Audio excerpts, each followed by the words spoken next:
And howdy do! I'm going to do one last video for this Genesee as I pour it there in my mother's glass for the rest of this can.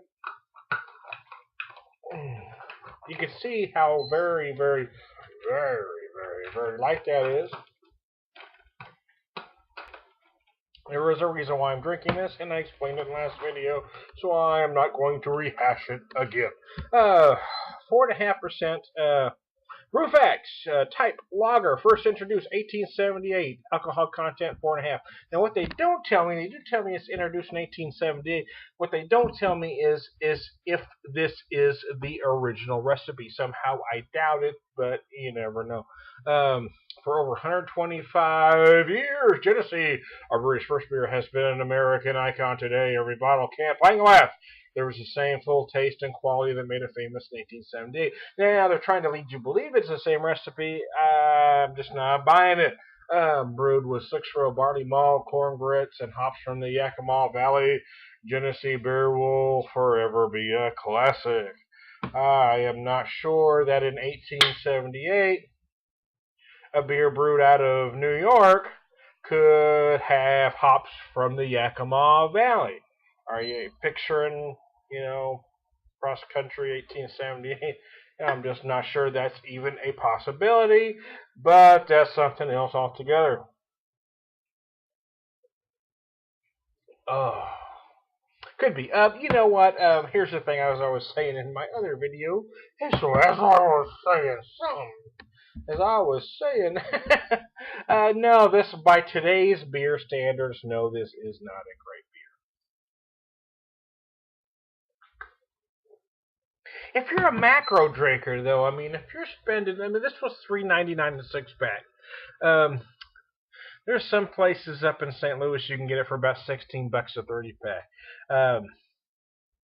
By today's macro standards, if you're a Bud, Miller, or Coors drinker, the absolute truth is this is considered a bargain beer by those guys. And it certainly isn't any worse than any of them. And actually, in some ways, it's better. It does have a slightly sweet taste, which, but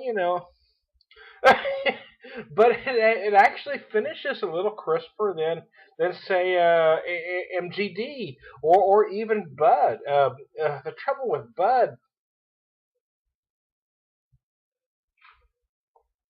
has this very extreme carbonation. So this actually, for me, is actually a more refreshing beer than many of those big macros at a reasonable price. To me, it certainly tastes better than High Life, which adds a lot of ingredients that doesn't belong in beer.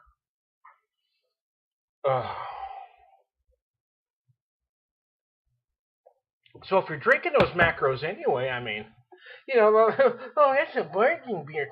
But some of these bargain beers, so-called bargain beers, are better than those big macros anyway. This is more or less a macro at this point anyway. Let's not fool ourselves. But this is a classic beer, and it's certainly, if you're drinking any of those macros anyway, you really ought to try this because it's probably less money than what you're spending, and it's probably a better beer as far as I'm concerned anyway.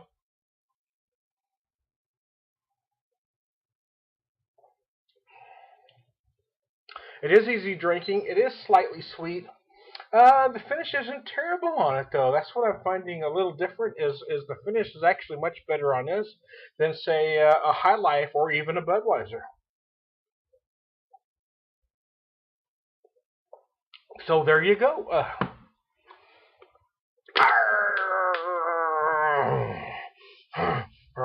There you go. I killed a can. Genesee. There you go. This time the Beer Whisperer. I'm going to take a break. Talk to you later. Goodbye.